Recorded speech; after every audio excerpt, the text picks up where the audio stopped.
Today we are going to be making coconut cake. So to get started with this delicious coconut cake, we're going to start out with 1 1/4 cup of cake flour. Make sure it's cake flour, y'all. 1 teaspoon of baking powder, 1/4 teaspoon of baking soda, and 1/2 teaspoon of salt. And we're going to put that in a bowl and we're going to whisk it around until well incorporated.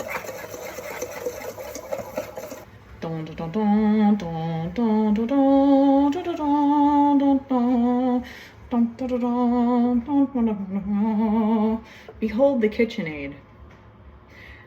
It's our friend today. All right, so in this thing, we are going to add 4 tablespoons of butter, and that's unsalted butter.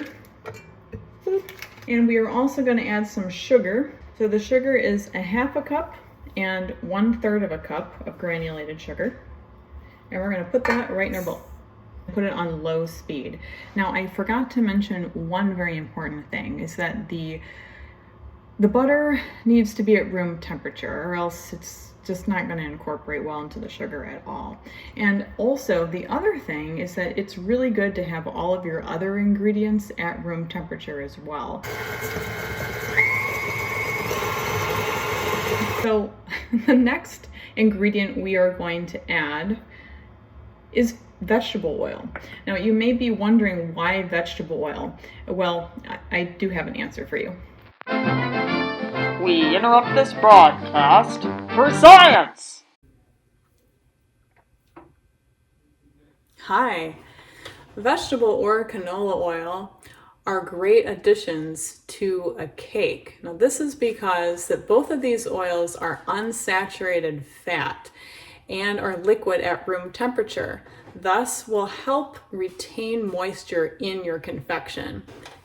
However, I would still keep that butter in your cake as butter is great flavor. It is a saturated fat, however, that will be solid at room temperature. Now remember that the butter will solidify over time in your cake. So if you want a nice moist cake, I would add a couple of tablespoons of canola or vegetable oil to your recipe. So that's 2 tablespoons of vegetable oil. And then we're just gonna mix it all in there. All right, so once you have creamed your butter and your sugar and your oil, the next ingredient you're gonna need is 2 eggs. All right, so we're gonna add in our egg whites. There's 2 egg whites.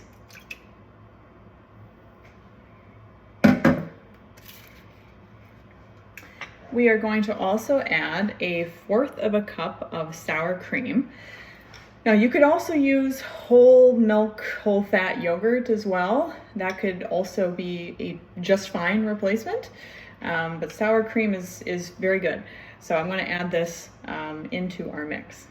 Then I'm going to add 1/2 cup of whole milk.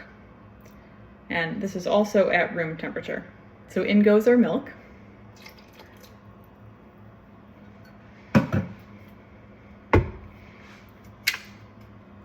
And we're going to stir this all together. So the next thing that we're going to do is we're going to add our coconut extract and our vanilla extract. 1 teaspoon of vanilla extract and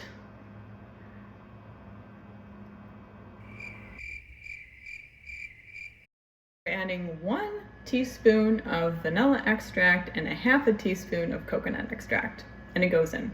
Now as you mix, you may see that some things are sliding up on the bowl, and that's okay. We can just take our spatula and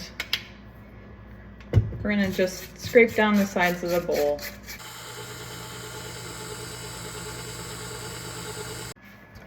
Okay, so at this point we have everything except for flour, baking soda, our baking powder, and our salt.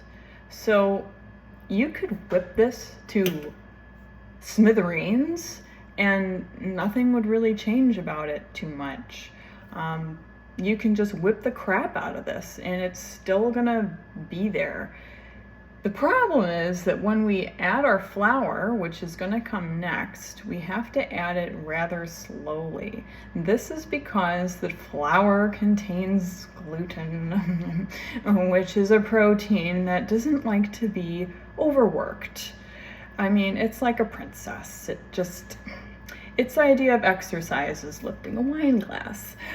So we have to be gentle with it, genteel with it.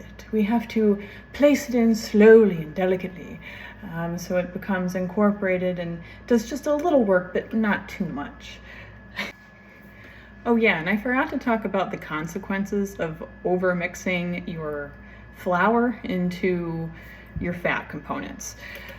Essentially, it is the gluten in the flour is going to be completely overworked and overstretched and over everything. And it's just going to turn into a really chewy blah. So I wouldn't do that. So follow what I do and you will succeed. So we have our bowl that we haven't forgotten about, and it contains our flour and our baking soda and our baking powder and some salt. Okay. So the deal is this. Don't be afraid. I promise it's going to be fun. So we're going to lift this up. We're going to put in 1/4 cup of the flour at a time. Now remember, gluten is a Disney princess. We have to treat her very gently and softly. So 1/4 at a time, stir on low until just incorporated. Okay, so just incorporated, then you add another 1/4 cup.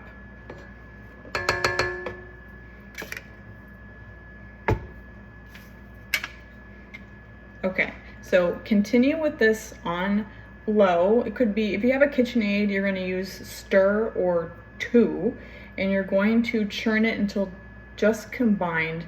Once each 1/4 cup is combined, then you add another 1/4 cup. Remember, do this slowly and don't hurry. If you're late for a hot date, well, maybe you should pick a better time to make cake.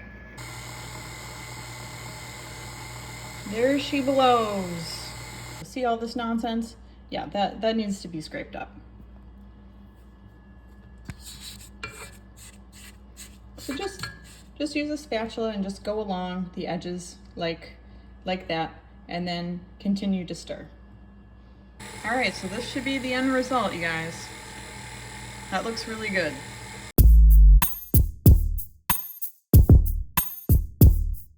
Once that's all done, then you turn on your oven to 350 degrees and you just let this Disney princess rest.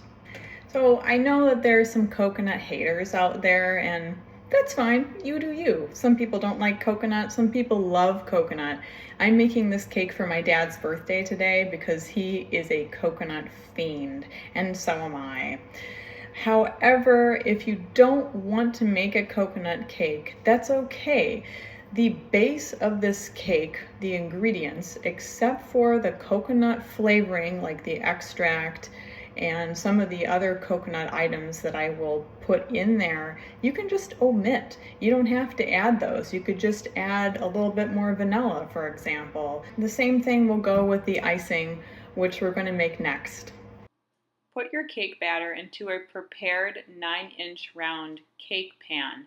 You can prepare the pan with butter and flour. Make sure to get rid of all the excess flour. Put it into an oven at 350 degrees for 20 minutes. Check the doneness with a toothpick. If there is a small amount of cake hugging the toothpick, that's when you know it's done. We are going to have our icing, which is going to consist of butter, heavy whipping cream, mascarpone cheese, powdered sugar, and just a little tiny bit of salt. So here's what you do. You take our KitchenAid, which is going to be the star of the show again. So you're going to take 8 tablespoons of butter, and 8 tablespoons of butter is about a stick of butter. We're going to take 4 ounces of mascarpone cheese and add it to the bowl with the butter. Now you can use cream cheese if you want a cream cheese based frosting. Now I am not a huge fan of cream cheese in my frosting. I like it on bagels, I like it on other things, but in frosting I'm just not a big fan of it. It's just personal preference. I like to use a milder cheese like mascarpone. You can put this in a lot of things. It's not as heavy, but it still adds the creaminess that you want with a frosting. So we're gonna put this on, get it all set up. I've got a whisk attachment in here. And you're just gonna whisk this. Then you're gonna add your heavy whipping cream. Now you could use coconut milk, the canned stuff. I mean, it's what you wanna do. But heavy whipping cream is just a good base, and I don't think you can go wrong with it as far as an icing goes. Okay, so we want to add a pinch of salt, literally, 1/4 of a teaspoon of coconut extract, and 1/4 of a teaspoon of vanilla extract. All right, we're gonna whisk that up. So I've got 2.5 cups of powdered sugar, and this stuff, I'm telling you, it gets absolutely everywhere. So be prepared for a little bit of a snowstorm or a sugar storm, as I say. And you just want to add about a little bit at a time, maybe 1/4 or 1/3 of a cup at a time. And you whip this and you whip it good until it's nice and fluffy. So we are going to icing our luxurious cake. It's just the dishwasher. I let this cool for 20 minutes or so in the freezer because I just didn't have time today to sit around and wait for this to cool off for however many hours that would be. You know, in case it ain't nobody got time for that kind of thing. So this is cool. This is cool, and I'm going to icing it over here. Once your cake and cake pan are fully cooled, then flip it upside down, give it a few good pats, and put it onto a wire rack. You can touch it, it should be very spongy and soft. Then dump all of your icing out onto the cake gently and spread around evenly. Now you can get really fancy, but I keep it simple here.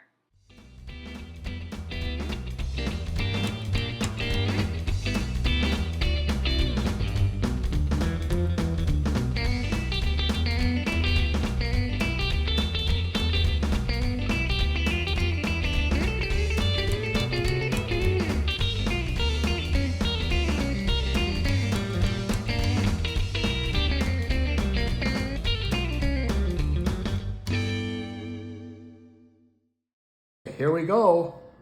Mmm. Mmm.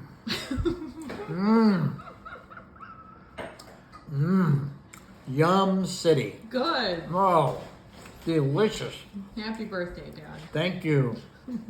This is the best cake I've ever had. Oh no. Mmm. Mmm.